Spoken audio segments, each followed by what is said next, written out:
Okay, everyone. So one of the biggest things that I always hear from anyone who works with content, especially in the B2B sector, is that proving and tracking ROI of social content and really any kind of content strategy that you're doing is increasingly more challenging. And when you're an early stage company, when you're seed, Series A, um, you don't really have the luxury of just being able to build brand. While that is important, you have to be able to measure this ROI directly. So, something our team's been working on because content is very effective for driving sales and especially pre qualifying and warming up and nurturing an audience before you do any kind of sales or outbound motion to them. So, what we've been working on is building this live dashboard where we can track the performance of different pieces of content, tracking prospects through this like modern type of sales funnel where they're engaging with multiple pieces of content before they book a demo. So let me give you a little tour, and then I'm going to show you how we built this, so you can use it to track and measure the ROI of your own content. So this first dashboard here allows us to look at a few different things. So we have your ICP filter. This is how we're qualifying and determining if this person is an ICP match. Obviously, there's a lot of people who engage with content who aren't necessarily the correct ICP, and we want to filter that out at the few different touch points that we are engaging with them. This top section here is really like your true social metrics. So this is looking at number of posts, number of impressions, how many likes you got, how many comments, and then we're looking at some averages. Really, the main thing here is just making sure that generally things are healthy. We honestly don't spend that much time worrying about individual posts and the data that comes from each of them. The second section is where we're getting into some more hard metrics. So lead magnet and newsletter subscribers. So, the general funnel that we operate off of is LinkedIn helps us with top of funnel, broad awareness. You're going to reach the most amount of people on a social platform. We then leverage that to direct people to the website. You can get people to your website a few different ways. They can organically show up. That's ideal. You can ask them for like a softer call to action. That could be subscribing to a newsletter or downloading some kind of guide you have. We label these as authority assets. So think playbooks, guides, research reports, white papers. Lead magnets are obviously a very powerful tactic being used on both LinkedIn and Twitter currently. And so those are directly people opting into something, giving their email in exchange for something in return, usually additional value. So here we're tracking that in this section. And then all of this is being determined as marketing qualified leads. So we essentially have two different data sources. We have one where we're tracking every individual who is engaging with your content. So that could be on LinkedIn, it could be on Twitter. People who are specifically interacting with your content in either a like or a comment. You can see we're tallying this. To us, number of engagement is a high value signal. So that's a high intent signal for us. We're then using our B2B to track and identify website visitors. So this allows us to see, okay, who is visiting the website and do they fit our ICP criteria?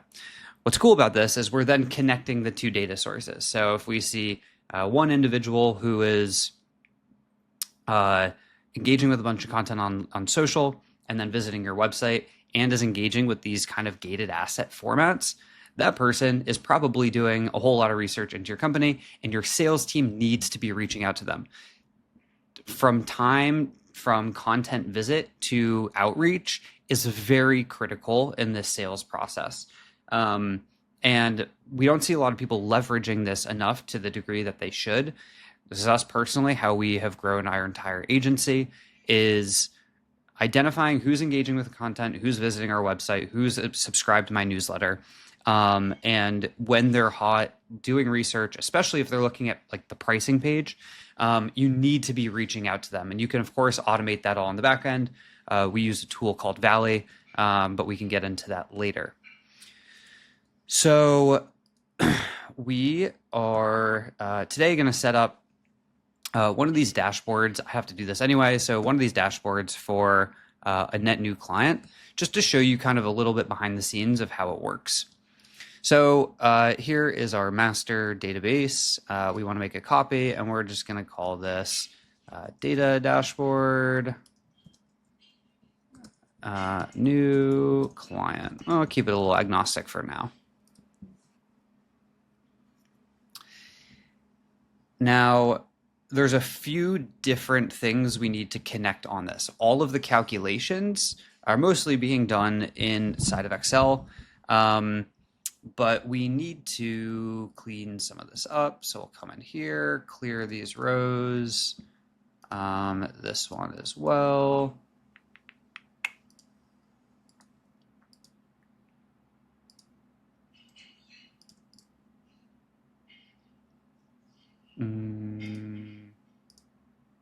You know, I'm not actually that familiar with pivot tables. I think I can just... Oh, wait, this is coming in from another. Okay, hold on. I know how to do this. All right. Clear all this data. Great. Clear this data. Great.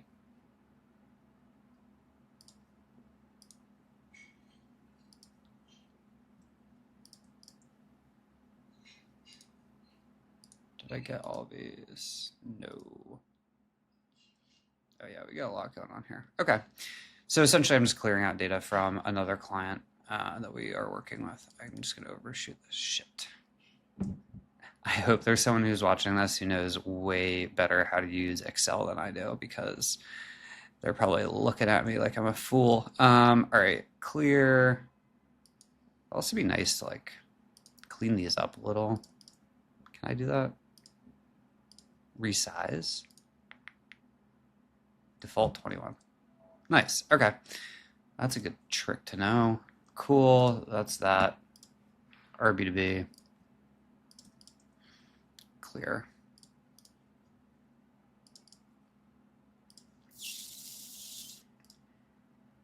I actually think this is unnecessary, but all right. So great. Now we have a clear table. We can see that this is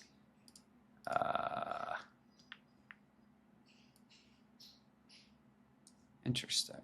Is there data in here that we don't know? Delete. Great. We're default. Nice. We'll keep that for now. Honestly, I kind of want to make a copy of this for future, just like a cleared out template. So what happens when you get trigger happy? Okay, now I'm going to duplicate this, call this template.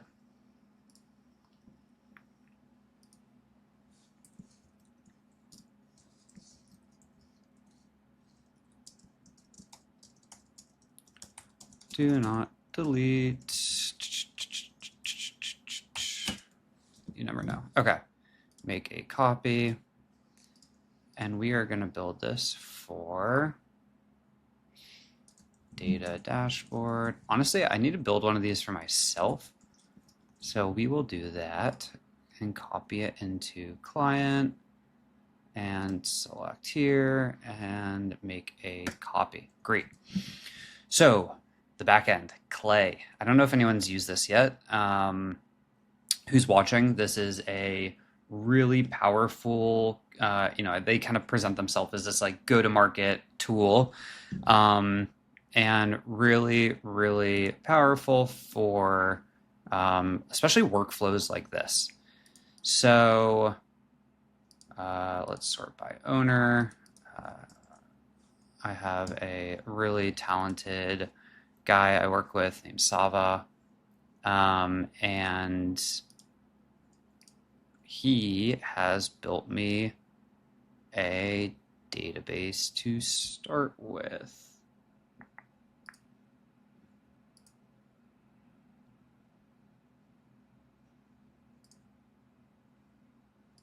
Cool. And here we're going to duplicate this.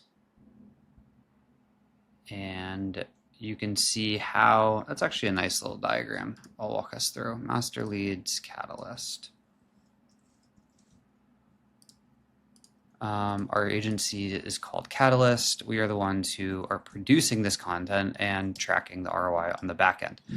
So you can see we're essentially doing two things. We're pulling from two different data sources via webhook, so it happens in real time. Pulling it into a master database. This is just to capture everything.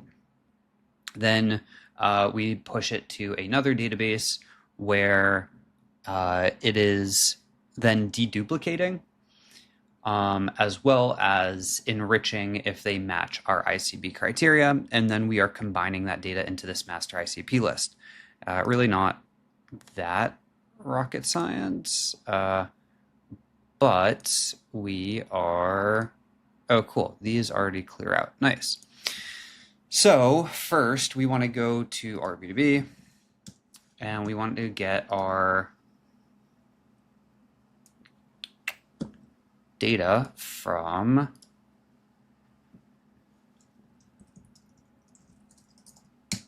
we want to get our data from the email, or we want to set up the webhook. Sorry. Setting up the webhook. Going to go to my email and pull in this code. I love these little magic links because I can do this and not worry about people stealing my information. Great. Script, integration, send to Clay. I feel like I already have this set up for another thing, but we will update it just so we're consistent. So come here to webhook, edit source, take that URL, boom, boom, save, send a test event to your Clay account. Got a 2000, okay, there it is, great. Then we need to pull in our leads data. A lot of people do this with a tool called Trigify. We use Assembly. They are a great partner of ours, and we use them for tracking analytics and scheduling. So it makes sense that because they have this feature, always trying to minimize the amount of tools we're using at once. And they have this great leads feature where you can we can pull in, essentially what we're doing is, so like this post got 166 likes, 36 comments. Essentially want to see who those people are, right? We can see it all here, but we want to keep track of that, because if I keep seeing, an individual from someone who's one of our accounts we want to reach out to, I want to know that they're like continuously engaging with our content. So manage integration, I've already got this set up, but I'm just going to edit the webhook. And we are going to come to master. Oh, I connected this the wrong one. That's fine. That is fine. Okay, hold on. God damn it. I move. My entire life, I've had my teachers always tell me to slow down. And I always pushed back on that, but maybe this is a good reason why. All right, that is that. That is that. This is that. Boom. So what I just did is I just moved it over, and now we can see this is why it's showing up. I was a little confused why that wasn't showing up, and it's because there's nothing to map it to. So great. Now we go to assembly, and we want to get this webhook. And because we want to connect it to this source, Save. Nice. Send test data. That should show up. Great. There I am. Cool. Now we have data from everyone who's engaged with, from this point forward, it's everyone who's engaging with my content. And it is everyone who is visiting my website. Very valuable information there. Honestly, being able to see like on a first name basis the people visiting your website is like pretty insane. That's like a dream for a marketer or salesperson, whatever. Go to market, engineer, expert, whatever. Okay, so we have this. Now what we want to do is, this is only valuable if they're within our ICP. So here we have Series A tech companies, fintech, AI, SaaS, enterprise, software, crypto. Honestly, pretty spot on for my ICP, although level of seniority is really going to be like founder, C-suite, head of, VP of marketing, CMO, head of growth, go-to-market, leader, CRO. It's a little broad, but whatever. Come into Clay. And so we need to filter this at 2 points because we have 2 different data sources. So master engagement is everyone. Great. This is just going to send to the row. I need to set up this row to send it to. Do I want to do this yet? No, I want to set up the enrichment list first. So here, that we can just delete one row. Great. Cool. Come over here. That makes sense. Okay, industry. So this first step, we're just seeing like, what industry is this person in? And this is like basic LinkedIn industries, software, great, that is within our ICP. Role summary. Essentially, this is saying, look at all of the information available to you and create a little description of like who this individual is. So this is the expected output we gave. I've found that anytime you're doing an AI step in any tool, if you can give it the output you're expecting or an example, it works so much better. Like, don't forget that. Domain classifier. This is really the ICP step. So we want to understand who this person is and what industry they're in. This is, you'll read the summary and determine what industry they're in, output the industry name and stick to the standard LinkedIn industries, classify it based off of that. So why can't we, I just learned this. So if you, because we didn't even do the enrichment. All right, hold on.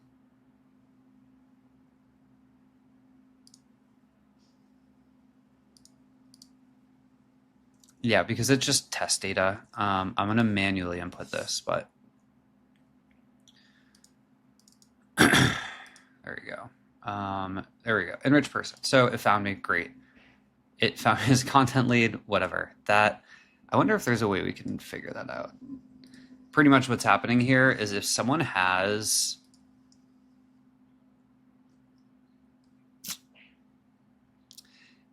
multiple open roles, so you can see like it says like I'm still an advisor for this company, I'm still a content lead for Myosin, I'm an advisor for this, right? I don't actually know how it's picking up one of these over the other, but it gets a little confused if you've like if a prospect has a few multiple open experiences in LinkedIn. So I wonder, I mean, this is getting a little, right? All this is simply doing is saying like, look at their LinkedIn and do that. That's probably something to work at.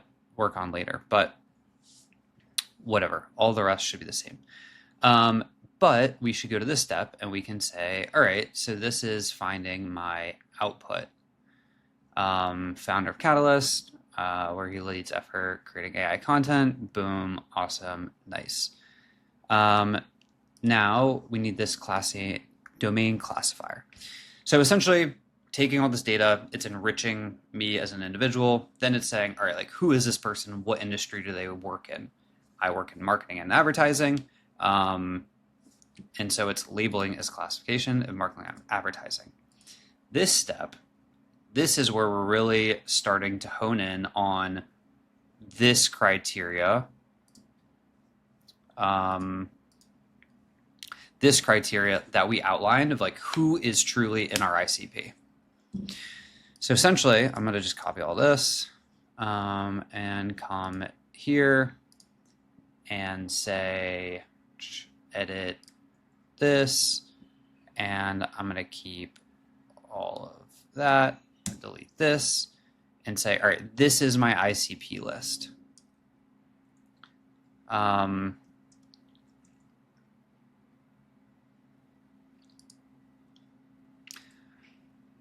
all we want it to do is understand is if they're a match, label it as true, and if they're not, don't output anything. You have all these things to work with.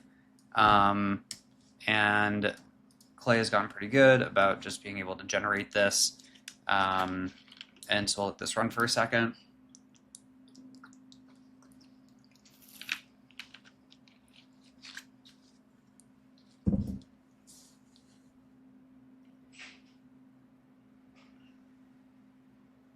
Great, that's starting to run. And essentially we're just gonna have to do this again on the B2B side. In theory, having more leads is better, but at a certain point, you want to start pre-qualifying them. And so let me just jump back to this for a second. So let's go back to the point of this. So all of this data is getting fed into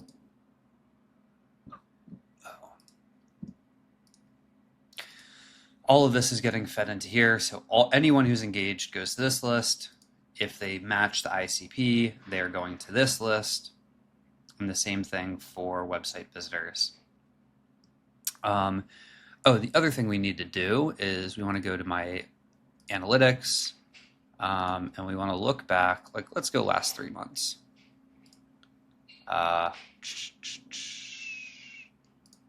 Maybe let's go back a little bit more. I like having like a complete picture. We'll go back to the start of the year. Sure. Export as CSV. Nice. And we want to add this to the upload list. So this is just sharing all of the posts from historical performance. So essentially we do this every week for our clients, but you can do this on whatever frequency, and this gives us that data about from their LinkedIn content. We don't need that. And cool. So now if we come over here, we'll see, all right, here is my like number of posts we're looking at, how many impressions, average engagement rate, comment rate, whatever. This is helpful. Clients like seeing this, but really not the strongest part because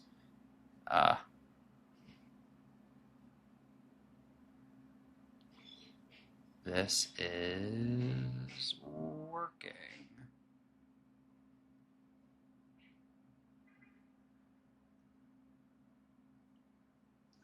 I want to do one thing.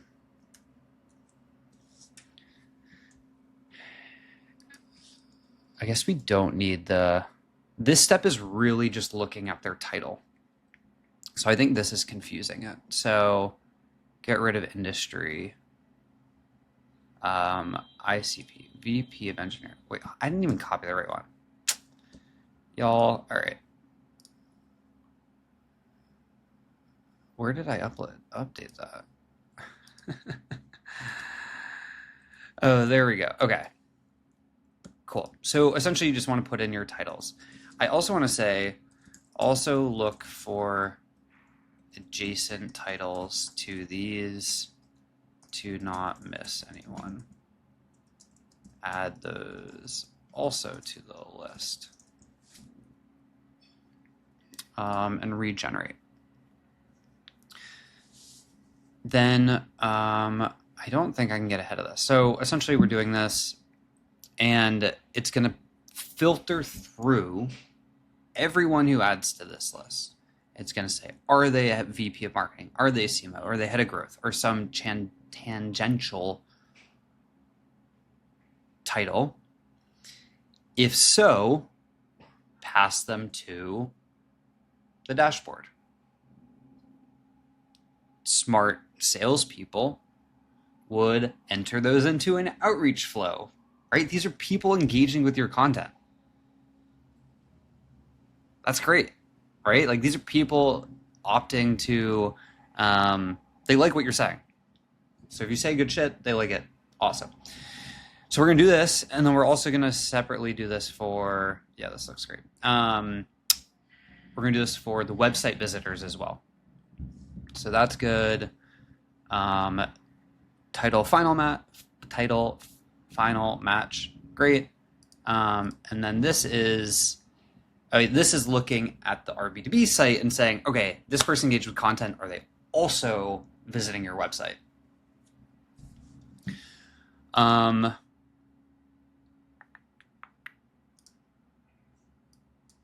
Cool. Great. I'm going to have to relink the Google tables, but I'm going to do that after. So here we have all data coming in from our B2B. You can see it's like coming from Google. They're on a hot page. They're a hot lead. Great. Add it to a row. Master website visitor. Great. So we want to do that same enrichment. So we're saying this is the person. Adam Robinson's the founder of our B2B. So that makes sense. We're going to do that same type of role summary. And same thing, domain label. I'm going to color these. So anything in yellow, we want to update. Great. So same thing, want to come in here and say, let's generate a new one of these. And I want to delete all of this and say primary ICPs. Also include adjacent titles to these to make sure you don't miss anyone. Perfect. So as a recap, we have data coming in from two different data sources. Everyone who's engaged with your social content, everyone who's visited your website. We're matching those people together. The funnel is you engage with content on LinkedIn. Eventually they click your profile. We can pull that too. I'll show you how we're doing that. And then they go to your website to go look at something, or they download a lead magnet. Both high intent. Awesome. Once that's done, we say, cool, let's reach out to them and let's send them a message as an outreach strategy. Save, and don't run. I totally didn't update. I totally didn't save that, did I?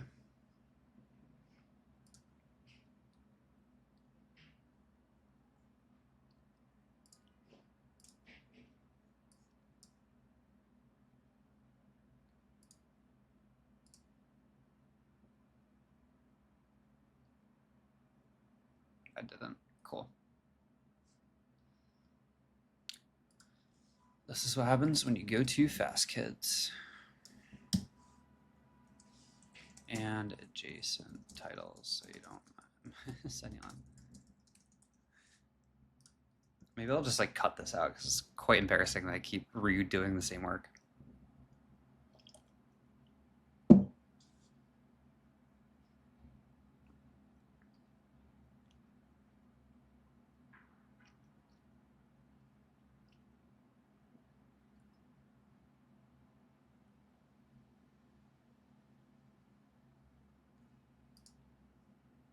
Save and don't run. Great. Cool.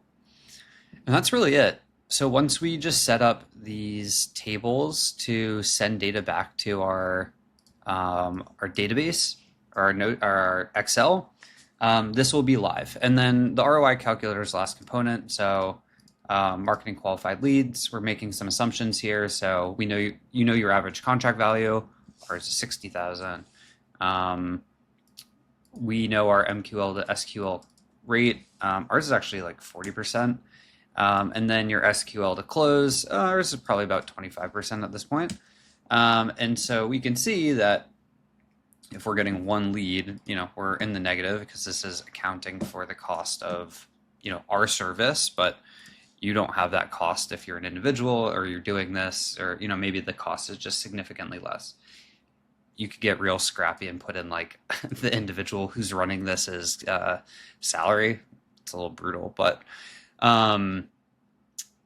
yeah, so this is a way to see, all right, is our content effective? Is it closing deals? Is it leading to new business? And as you get more data back from how many people are actually closing, you can update these numbers. What's cool is when someone closes as a client or books a demo, I come here to the MQL enriched list, and I can actually see the content they engaged with. And so I go to our strategist and I say, hey guys, these are the pieces of content that are actually driving people to convert. And you can just inform your new strategy from there. It's really powerful flow if you get this right. I'll leave you with one last thing. Once you have the master ICP list here, I'm then pushing those to a tool called Valley. Let me just go to the workspace, or not the workspace. Join Valley. Oh, Jesus Christ. Awesome tool.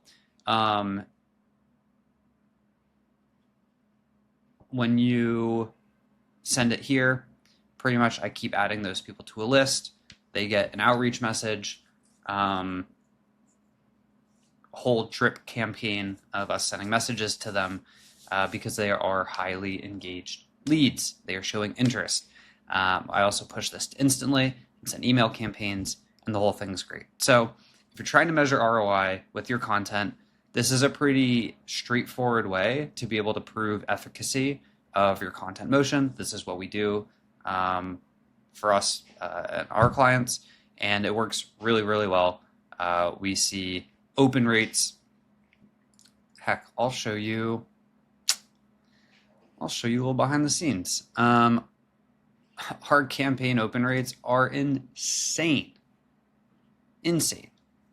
65% acceptance rate, 56 response rate, 58 acceptance rate, 41 response rate, 78 acceptance rate, 73 response rate, 85 acceptance rate, 71, 100% acceptance rate. Where have you seen that? So if you can just run these campaigns to people who are engaging with your content and who are highly engaged with what you're talking about, the sales process becomes so easy. And you need to be able to track that in a centralized dashboard. And we would love to build that for you. That's all I got. Thanks.